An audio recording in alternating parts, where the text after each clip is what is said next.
You might wonder why I love zombies so much. Honestly, I couldn't tell you. It's like reading to me. I mean, look at them.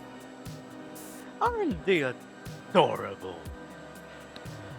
I think my first exposure to the zombie genre was like with most people, with The Walking Dead.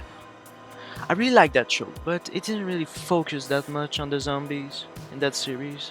And matter of fact, they didn't really acknowledge the fact that they were zombies in that series.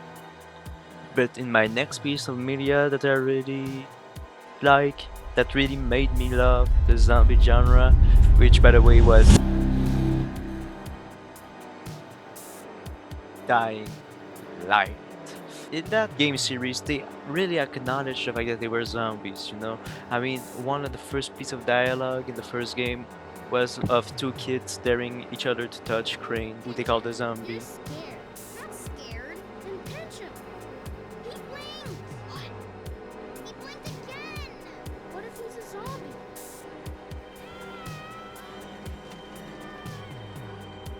Oh, they call us a zombie! Which was really nice for a change. One thing though, I started with Dying Light 2 instead of Dying Light 1, so I don't really know if that changed my opinion. But anyway, I really like that. But one thing I really notice about zombies are their versatility. What I mean is, zombies aren't just walking dead people in the media, like The Walking Dead or the Romero movie, which we will talk in a moment. They can also be infected people, which is a big, big difference when we think about it. There's a different kind of dread which is created by these zombies. Oftentimes they are fast, they can think, but the main difference in most cases, they are not dead. They are not dead and they are conscious. For example, the Dying Light zombies. Those are people infected with the Haran virus, a chemical engineered from a strain of rabies, from what I collected from the game. This virus turned these people aggressive. The main symptom are an increased level of adrenaline that is also present in the blood of the infected, who have not yet fully turned. If bitten, an infected individual will eventually suffer from a seizure, causing blurry vision, exhaustion, and which are acting as an indicator that the individual might be infected and need medicine. Those symptoms can be suppressed by using antizin, which is not a cure. It can be compared to the Zombrex from Dead Island, which is a suppressant, which is suppressing the inevitable, which is really important because it creates tension. After a certain period of time, these infected turn, and after they turn, if they do not go into the sun and stay away from UV light, they mutate into what is called Right. Get back here and be careful. The nightmares are awake. Don't let them see you. Oh, shit. They must have heard me.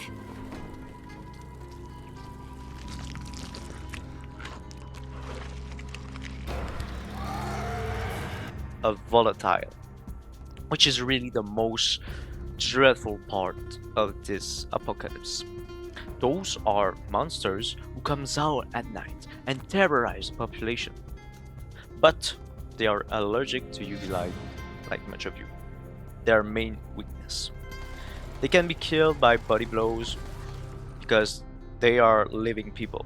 They can die the same way as one of you might die from body trauma or head trauma.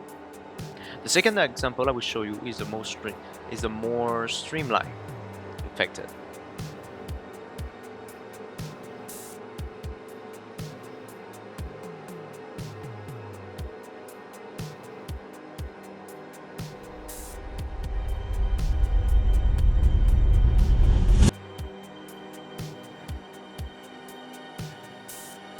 from the 28 Days Later movie series. The infected are people infected with the rage virus, which, as the name implies, makes them want to hurt everybody and makes them under an uncontrollable rage. The infection started from an infected chimpanzee in the UK, which is good since the virus spread so fast that it got contained there. They are also susceptible to starvation, which is what happened after the first movie and before the second outbreak.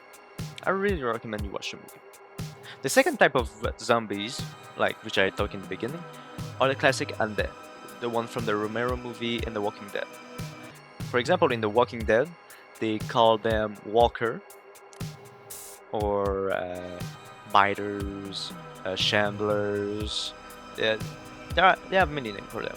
But the main thing you need to learn is that they are zombies. These zombies are created from an unknown source, but it's still identified as a virus.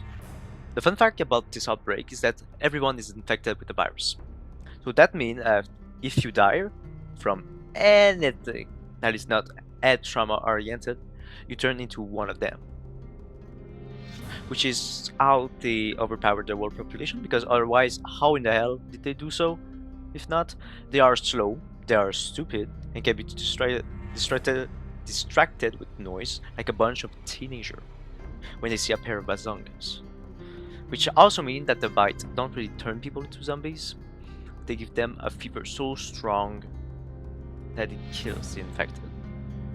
There are of course many other variants of these zombies, but another reason I like the infected more than the casual undead, the original version, is that in theory they can be cured. It creates an emotional tension that wasn't there with the other, because when you kill an infected, you are possibly killing someone who could have been possibly cured, and you will live in that with that knowledge for the rest of your life. And that is why I love the zombie genre. Please go see my Twitch. We have a lot of fun there. Please like and subscribe, and I'll see you with the next one.